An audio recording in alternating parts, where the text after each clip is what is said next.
Mahabharata, Episode 21. Yudhishthira was completely shaken in the aftermath of the war. Though Ashwatthama had been captured and punished for his wicked deeds, the despondency that overtook Arjuna at the start of the war now made Yudhishthira its target. And, overcome with grief, Yudhishthira refused to pick up the reins of kingship that were now his. Krishna requested that Bhishma counsel Yudhishthira. Bhishma, who was still on a bed of arrows, awaiting the right moment of his soul's passing, initially resisted the idea, for he felt that it would be far more beneficial if the Lord himself counseled Yudhishthira. However, Krishna insisted because, as Swami explains, sometimes man understands man better than if we were to hear the same from God. And so Bhishma lovingly yielded to the Lord's request. The Pandavas and Draupadi visited Bhishma, and Draupadi, upon hearing the wise words pouring forth from Bhishma to Yudhishthira, smiled. It was unusual behavior, and when questioned by the Pandavas, Draupadi responded to Bhishma, "All of the good words you are now speaking to the Pandavas, you were also meant to speak to the Kauravas. Instead, you were silent.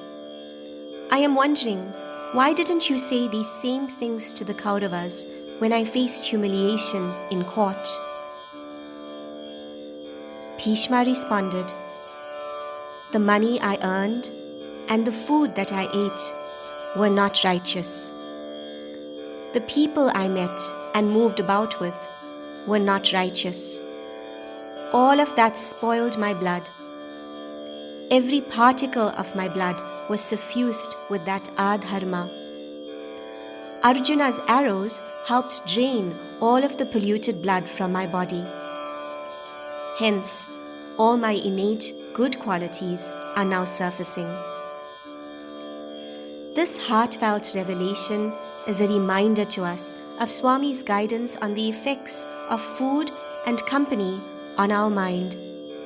That is, when what we surround ourselves with and take in through our senses is impure, the mind becomes dull and unclear as to what is truly right and wrong.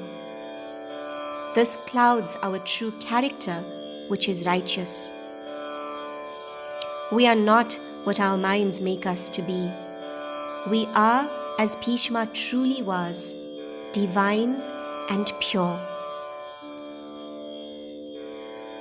Bhishma went on to impart to Yudhishthira his wide range of knowledge on affairs of the state and government.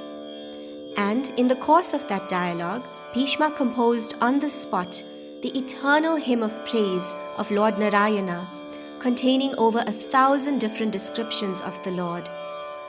This is the divine Vishnu Sahasranam, which, as Swami says, Shirdi Sai Baba also asked many to recite daily. Thus accepting Bhishma's advice, Yudhishthira assumed the rulership of Hastinapura. He ruled as a wise king who never deviated from the path of dharma. Mindful of his responsibilities, he gave shelter to Dhritarashtra and Gandhari as well and attended to their needs. Swami says, "What did Dhritarashtra achieve by his blind infatuation for his sons? By the time of his passing, he would have no one to perform his funeral rites. It was the righteous Pandavas who had to render this service to him."